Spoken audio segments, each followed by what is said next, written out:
just because I had a porta cath and it needs flushing sort of fortnightly, so that was the only reason really. Initially it was okay because I had Shelley, so she was doing it every week, but that was the problem. When Shelley was off, there was nobody to do it. Because when Shelley was doing it, she was trying to get the girls to come in to be trained up, but no one really wanted to do it. So when Shelley was off at one time, I had to wait another 2 weeks because there was nobody around to do it, which then became blocked, and I ended up being admitted and having it sorted out in the hospital. And then came out of the hospital, and I think Shelley was busy this particular day and there was still nobody to do it.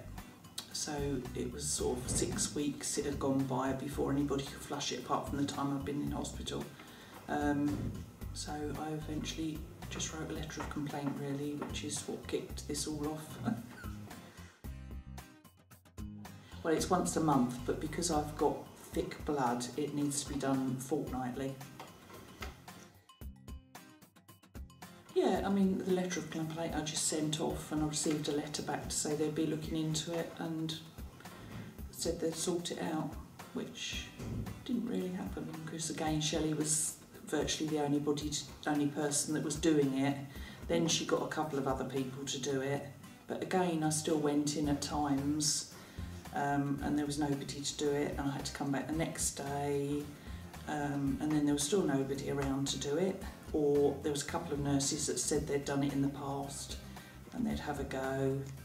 Of course they had a go, but because mine's difficult because it's tiny, they couldn't do it. I'm just let down. You know, it's so much easier if you can do it yourself, but I can't because it has to be, I'd have to do it in a mirror, and it's difficult to do something in a mirror. So yeah, you just let down really. Not the nurse's fault, and not anyone's fault really, it's just, it's a time aspect of people coming to be able to be trained. And hopefully this today will sort it out. It was just when I left hospital, I informed who I thought I should inform, which was, I think, the management, or something, or the hospital where I was discharged from, informed them that I got a porta cath and it needed flushing frequently. And when it come round to it, I was pretty disappointed that actually things hadn't been put in place. I didn't actually realise at the time that a lot of the district nurses had never done porta caths, and I think it was just, I was just angry when I came out of hospital that things hadn't been put in place. I realise now, you know, that the nurses hadn't been trained, and this is hopefully going to sort it out today. Sarah, I think, sorted it out with Shelley, that really people need to be, I think, because a couple of weeks ago again I came in and the young lady said she could do it and couldn't do it, and I had to come back the next day when somebody was around that could do it. So I think they decided that we needed a study day, and if I was happy to do that, which I was, to hopefully get people trained up. At least if they see it done today, they can then come and have a go. I'm quite happy for people having to have a go.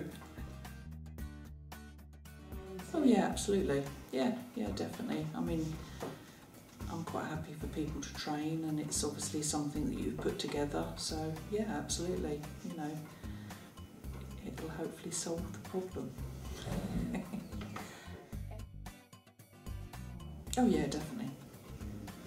Second to none.